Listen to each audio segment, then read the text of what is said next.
ಅಕ್ರಮ ಸಂಬಂಧಕ್ಕೆ ಅಡ್ಡಿ ಪತಿಗೆ ಸ್ಕೆಚ್ ಹಾಕಿ ಮರ್ಡರ್. ಪೊಲೀಸರ ತನಿಖೆ ವೇಳೆ ಹತ್ಯೆಯ ಸೀಕ್ರೆಟ್ ಬಯಲಾಗಿದೆ. ಹಾಸನ ಜಿಲ್ಲೆ ಚನ್ನರಾಯಪಟ್ಟಣದಲ್ಲಿ ನಡೆದಿದ್ದಂತಹ ಮರ್ಡರ್ ಇದು. ಅಕ್ರಮ ಸಂಬಂಧಕ್ಕೆ ಗಂಡ ಅಡ್ಡಪಡಿಸಿ ಅಂತ ಹೇಳಿ ಪತಿಗೆ ಸ್ಕೆಚ್ ಹಾಕಿ ಮರ್ಡರ್ ಅನ್ನ ಮಾಡಿರುವಂತಹ ಘಟನೆ. ಪ್ರಿಯಕರನ ಜೊತೆ ಸೇರಿ ಸುಪಾರಿ ಕೊಟ್ಟು ಪತಿಯ ಬರ್ಬರ ಹತ್ಯೆಯನ್ನ ಮಾಡಿಸಿದಂತ ಈ ಕಾಲದ ಪತ್ನಿ 14 ವರ್ಷಗಳ ಹಿಂದೆ ಸವಿತಾ ಜೊತೆ ಲೋಕೇಶ್ ಅವರ ವಿವಾಹವಾಗಿತ್ತು. 3 ವರ್ಷದ ಬಳಿಕ ಎದುರು ಮನೆ ಅರುಣ್ ಜೊತೆ ಲವ್ವಿ ಡವ್ವಿ ಕೂಡ ಶುರುವಾಗಿತ್ತು. ವಿವಾಹಿತನ ಜೊತೆ ಅಕ್ರಮ ಸಂಬಂಧವಿಟ್ಕೊಂಡಿದ್ರು ಸವಿತಾ ಅರುಣ್ ಅಕ್ರಮ ಸಂಬಂಧವನ್ನ ಗ್ರಾಮಸ್ಥರು ತಿಳ್ಕೊಂಡಿದ್ರು. ಈ ಬಗ್ಗೆ ಪೊಲೀಸರಿಗೆ ಸವಿತಾ ಅವರ ಪತಿ ಲೋಕೇಶ್ ದೂರನ್ನ ಕೂಡ ಕೊಟ್ಟಿದ್ರು. ರಾಜಿ ಸಂಧಾನ ಮಾಡಿ ತಿಳಿ ಹೇಳಿದ್ರು ಕೂಡ ಸವಿತಾ ಬದಲಾಗಿರ್ಲಿಲ್ಲ. ಮನೆಯಲ್ಲಿ ಏನೇ ನಡೆದ್ರು ಕೂಡ ಪ್ರಿಯಕರನಿಗೆ ಸವಿತಾ ಇನ್ಫಾರ್ಮೇಶನ್ ಅನ್ನ ಕೊಡ್ತಾ ಇದ್ರು. ತನ್ನ 2 ಮಕ್ಕಳಿಗಾಗಿ ಎಲ್ಲವನ್ನ ಕೂಡ ಲೋಕೇಶ್ ಸಹಿಸ್ಕೊಂಡಿದ್ರು. ಆ ಮಕ್ಕಳು ಅಪ್ಪನ ಮುಖವನ್ನ ಇಟ್ಕೊಂಡು ಕಣ್ಣೀರು ಹಾಕ್ತಾ ಇದ್ದಂತ ದೃಶ್ಯವನ್ನ ನೀವು ನೋಡ್ತಾ ಇದ್ದೀರಿ. ಗೊತ್ತಿಲ್ಲ, ಈ ಗಂಡ ಹೆಂಡತಿ ಸಂಬಂಧಕ್ಕೆ ಬಹಳ ಅದ್ಭುತವಾದಂತಹ ಅರ್ಥವನ್ನ ಕೊಟ್ಟಿದ್ದಾರೆ. ಬಹಳ ದೊಡ್ಡ ವ್ಯಾಖ್ಯಾನಗಳನ್ನ ಮಾಡ್ತಾರೆ. ಇದು ಯಾವ ರೀತಿ ಸಂಬಂಧ ಗೊತ್ತಿಲ್ಲ. ಕೊಲೆ ಮಾಡಿಸೋ ಹಂತಕ್ಕೆ, ಸುಪಾರಿ ಕೊಟ್ಟು ಕೊಲೆ ಮಾಡಿಸೋ ಹಂತಕ್ಕೆ ಹೋಗಿ 14 ವರ್ಷಗಳ ಜೀವನ ನಡೆಸಿ ಕೊಲೆ ಮಾಡೋ ಹಂತಕ್ಕೆ ಸವಿತಾ ಹೋಗ್ತಾರೆ ಅಂತ ಹೇಳಿದ್ರೆ ಐ ಡೋಂಟ್ ನೋ ಈ ಸಂಬಂಧಕ್ಕೆ ಏನ್ ಹೆಸರಿಡಬೇಕು ಗೊತ್ತಿಲ್ಲ. ಆ ಮಕ್ಕಳು ತಂದೆಯನ್ನ ಕಳ್ಕೊಂಡು ಕಣ್ಣೀರು ಹಾಕ್ತಾ ಇದ್ದಾರೆ. ಸಾಯಿಸುವಂತ ಅವಶ್ಯಕತೆ ಏನಿತ್ತು? ಕೆಲ ದಿನಗಳ ಹಿಂದೆ ನಂಜುಂಡಗೌಡನ ಮೇಲೆ ಅಟ್ಯಾಕ್. ಅದೃಷ್ಟವಶಾತ್ ಬಚಾವಾಗಿದ್ರು ಪತಿ ಲೋಕೇಶ್. 2ನೇ ಬಾರಿ ಮಿಸ್ ಆಗದಂತೆ ಖತರ್ನಾಕ್ ಆಗಿ ಸ್ಕೆಚ್ ಅನ್ನ ಹಾಕಿದ್ರು. ಗುರುವಾರ ಸಂಜೆ ಜೀಪ್ನಲ್ಲಿ ಲೋಕೇಶ್ ಬರ್ತಿದ್ದಾಗ ಸಂಚು ಹೂಡಿದ್ರು. 3 ಕಡೆ ಕೊಲೆ ಮಾಡೋದಕ್ಕೆ ಸ್ಕೆಚ್ ಹಾಕಿದ್ರು ಅಂತ ಆರೋಪಿಗಳು ಸಜ್ಜಾಗಿದ್ರು ಕೊಲೆ ಮಾಡೋದಕ್ಕೆ. ಬ್ಯಾಡ್ರಹಳ್ಳಿಗೆ ಬರುವ ರಸ್ತೆ ಮಧ್ಯೆ ಮರ್ಡರ್ಗೆ ಸ್ಕೆಚ್ ಹಾಕಲಾಗಿತ್ತು. ಮರದ ಪೆಟ್ಟಿಗೆ 50ಕ್ಕೂ ಹೆಚ್ಚು ಮೊಳೆ ಚುಚ್ಚಿಟ್ಟಿದ್ರು. ರಾತ್ರಿ 8:30ಕ್ಕೆ ಜೀಪ್ನಲ್ಲಿ ಪತಿ ಲೋಕೇಶ್ ತೆರಳುತ್ತಾ ಇದ್ರು. ರಸ್ತೆಯಲ್ಲಿ ಚಕ್ರಕ್ಕೆ ಮೊಳೆ ಹೊಕ್ಕು ವಾಹನ ಪಂಚರ್ ಆಯಿತು. ಸಹೋದರನಿಗೆ ಕರೆ ಮಾಡಿ ಪಂಚರ್ ವಿಚಾರವನ್ನ ತಿಳಿಸಿದ್ರು ಲೋಕೇಶ್.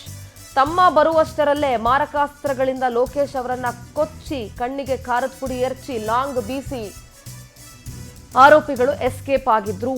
14 ವರ್ಷ ಜೀವನ ನಡೆಸಿ ಗಂಡನನ್ನ ಈ ರೀತಿ ಬರ್ಬರವಾಗಿ ಹತ್ಯೆಗೈಯುವಂಥ ಕೊಳಕ ಮನಸ್ಸು ಇಂಥ ಕೆಲವು ಹೆಣ್ಮಕ್ಳಿಗಿದೆ ಅಂತ ಅಂದ್ರೆ ಇದಕ್ಕಿಂತ ದುರಂತದ ಸಂಗತಿ ಬೇರೊಂದಿಲ್ಲ.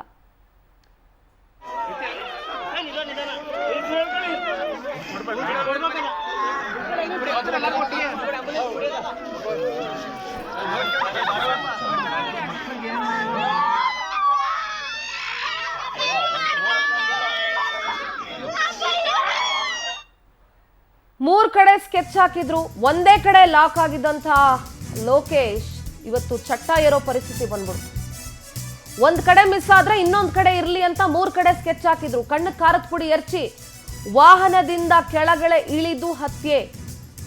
ಗಂಡನ ಕೊಲೆ ಎಂಬ ಸುದ್ದಿ ತಿಳಿಸಿದಂತೆ ಸವಿತಾ ಡ್ರಾಮಾ ನಾಟಕ ಶುರು ಆಗ್ಬಿಡುತ್ತೆ. ಕುಸಿದು ಬಿದ್ದಂತೆ ನಾಟಕ ಆಡಿ ಕೊಲೆ ಪಾತ್ರಕ್ಕೆ ಸವಿತಾ ಇನ್ನಿಲ್ದಂಥ ನೌಟಂಕಿ ನಾಟಕಗಳನ್ನೆಲ್ಲ ಆಡಿ ತನಗೇನೂ ಗೊತ್ತಿಲ್ಲ ಅನ್ನೋ ತರ ಇದ್ರು. ಕೊಲೆ ಕೇಸ್ ಸಂಬಂಧ ಸವಿತಾ ವಶಕ್ಕೆ ಪಡ್ಕೊಂಡಿದ್ದಾರೆ ಪೊಲೀಸರು. ಉಳಿದವರು ಎಸ್ಕೇಪ್ ಆಗಿದ್ದಾರೆ. ಚನ್ನರಾಯಪಟ್ಟಣ ಗ್ರಾಮಾಂತರ ಠಾಣೆಯಲ್ಲಿ ಪ್ರಕರಣ ದಾಖಲಾಗಿದೆ.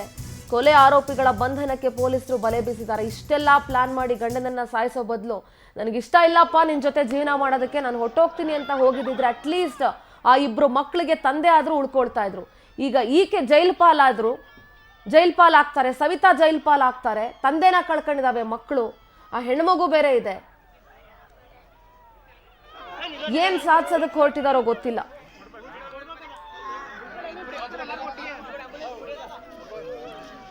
ಹಾಸನ ಪ್ರತಿನಿಧಿ ಸಚಿನ್ ದೂರವಾಣಿ ಸಂಪರ್ಕದಲ್ಲಿ ಜಾಯ್ನ್ ಆಗ್ತಿದ್ದಾರೆ. ಸಚಿನ್, ಬಹಳ ಬೇಸರ ಆಗುತ್ತೆ ಇಂಥ ಒಂದು ವಿಚಾರಗಳನ್ನ ನೋಡೋದಕ್ಕೆ, ಕೇಳೋದಕ್ಕೆ, ತಿಳಿಸೋದಕ್ಕೆ ಕೂಡ. ಗೊತ್ತಿಲ್ಲ ಯಾಕೆ ಈ ರೀತಿಯಾದಂತಹ ನಿರ್ಧಾರಗಳು ತಗೊಳ್ತಾ ಇದ್ದಾರೆ ಅಂತ. ಅಟ್ಲೀಸ್ಟ್ ಇಷ್ಟ ಇಲ್ಲ ಅಂತ ಹೊರಟೋಗಿದ್ದಿದ್ರೆ ಲೋಕೇಶ್ ಅವರ ಜೀವ ಉಳಿತಾ ಇತ್ತು, ಆ ಮಕ್ಕಳಿಗೆ ತಂದೆ ಆದ್ರೂ ಇದ್ದಂಗೆ ಆಗ್ತಾ ಇತ್ತು. ಸದ್ಯದ ಅಪ್ಡೇಟ್ಸ್ ಏನಿದೆ ಸಚಿನ್? ಖಂಡಿತ ಸುಂದರ, ಏನೋ ಹಾಸನ ಜಿಲ್ಲೆ ಚನ್ನರಾಯಪಟ್ಟಣ ತಾಲೂಕಿನ ಮರವಳ್ಳಿ ಮಡವ ರಸ್ತೆಯಲ್ಲಿ ನಡೆದಂತ ಒಂದು ಭೀಕರ ಕೊಲೆ ಏನಿದೆ, ಅದು ಇಡೀ ಒಂದು ಗ್ರಾಮವನ್ನೇ ಬೆಚ್ಚಿ ಬೀಳಿಸುವಂತ ಘಟನೆ ಆಗಿರ್ತಕ್ಕಂಥದ್ದು. ಅಂದ್ರೆ ಕಳೆದ 14 ವರ್ಷಗಳ ಹಿಂದೆ ಮದುವೆ ಆಗಿದ್ದಂತಹ ಲೋಕೇಶ್ ಮತ್ತೆ ಸವಿತಾ ಇಬ್ರು ಮದುವೆ ಆಗಿರ್ತಾರೆ. ಇವರ ಅಕ್ರಮ ಸಂಬಂಧಕ್ಕೆ ಗಂಡನೇ ಅಡ್ಡಿಯಾಗಿದ್ದಾರೆ, ಲೋಕೇಶ್ ಅವರು ಅಡ್ಡಿಯಾಗಿದ್ದಾರೆ ಅನ್ನೋ ದೃಷ್ಟಿಯಿಂದ ಕೊಲೆ ಮಾಡ್ಲಿಕ್ಕೆ ಸುಪಾರಿಯನ್ನ ಕೊಟ್ಟಿರ್ತಕ್ಕಂಥದ್ದು ಈಗ ಬೆಳಕಿಗೆ ಬಂದಿರ್ತಕ್ಕಂಥದ್ದು. ಪ್ರಮುಖವಾಗಿ ಇಲ್ಲಿ ಗಮನಿಸಬೇಕಾದಂತ ಅಂಶ ಏನಂದ್ರೆ, ಲೋಕೇಶ್ ಅಲಿಯಾಸ್ ನಂಜುಂಡೇಗೌಡನಿದ್ದಾನೆ, ಆತನ ವಿರುದ್ಧ 2 ಬಾರಿ ಈಗಾಗಲೇ ಅಟ್ಯಾಕ್ ಆಗಿರುತ್ತೆ. ಆದ್ರೂ ಕೂಡ ಆತ ತನ್ನ ಮರ್ಯಾದೆಗೆ ಅಂಜಿ ಎಲ್ಲೂ ಕೂಡ ಯಾರ ಜೊತೆನೂ ಕೂಡ ಈ ಒಂದು ಪ್ರಕರಣವನ್ನು ಹೇಳ್ಕೊಂಡಿರ್ಲಿಲ್ಲ. ಅಂದ್ರೆ ಎಲ್ಲಿ ಹೆಂಡತಿಯ ಒಂದು ಅಕ್ರಮ ಸಂಬಂಧ ಇದೆ, ಇದರಿಂದಾಗಿ ಊರಿನಲ್ಲಿ ಆತನಿಗೆ ಒಂದು ಒಳ್ಳೆ ಹೆಸರಿರುತ್ತೆ.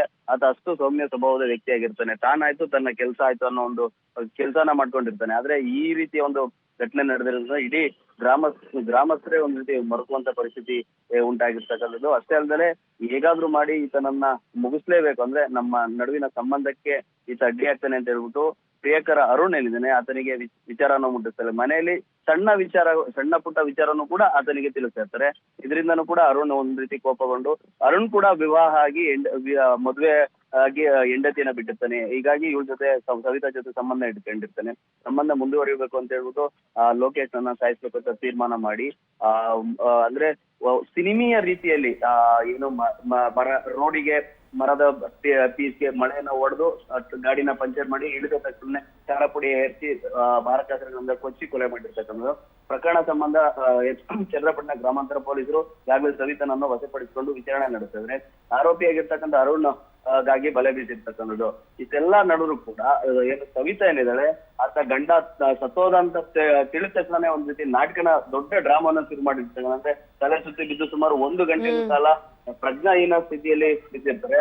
ಗ್ರಾಮಸ್ಥರೆಲ್ಲರೂ ಕೂಡ ಇವಳ ನಾಟಕ ಗೊತ್ತಾಗ್ತಿರೋದ್ರಿಂದ ಆಕೆಗೆ ಮಖಕ್ಕೆ ನೀರನ್ನ ಹಾಕಿ ಎಪ್ಪಿಸುವಂತ ಕೆಲಸ ಮಾಡ್ತಾರೆ. ಆದ್ರೂ ಕೂಡ ಬಳಿಕ ಪೊಲೀಸರು ಬರುವಂತೆ ತಿಳಿಸಿ ಪೊಲೀಸರು ಬಂದ ನಂತರ ಆಕೆಯನ್ನ ಪೊಲೀಸರಿಗೆ ಒಪ್ಪಿಸಿರ್ತಾರೆ. ಈಗ ಜೈಲಲ್ಲಿ ಮುದ್ದೆ ಮುರ್ಕೊಂಡು ಸಂಬಂಧ ಮುಂದುವರಿಸಲಿ ಬಿಡಿ. ಸಚಿನ್, ಥ್ಯಾಂಕ್ ಯು ನಿಮ್ಮೆಲ್ಲ ಮಾಹಿತಿಗಾಗಿ.